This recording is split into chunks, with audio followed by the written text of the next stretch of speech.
This high-end chai store is a startup success story.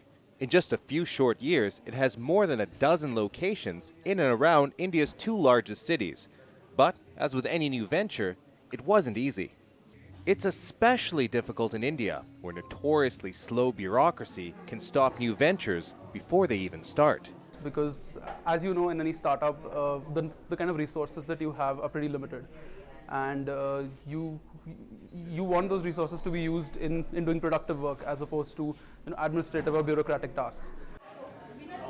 The government is launching its Startup India program to encourage and promote new businesses, something entrepreneurs here say they've been waiting a long time for.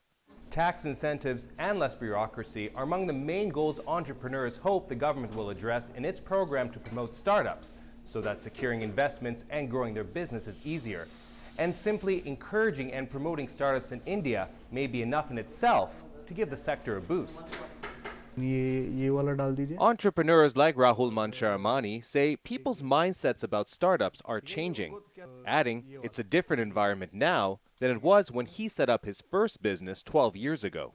The biggest difference I've seen is cultural, where people are accepting it more. Not just from the point where when I started out, so even on the suppliers and no one would take me seriously.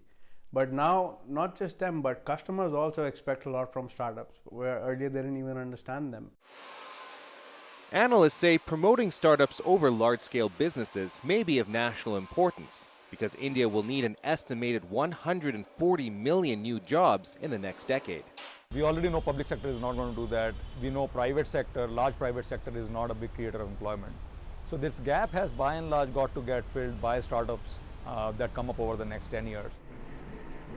Back at the chai shop, Raghav Varma hopes the new program will make it easier for his business to grow. For the government, it hopes these small companies will encourage investment and drive growth. Fez Jamil, Al Jazeera, Gurgaon, Haryana.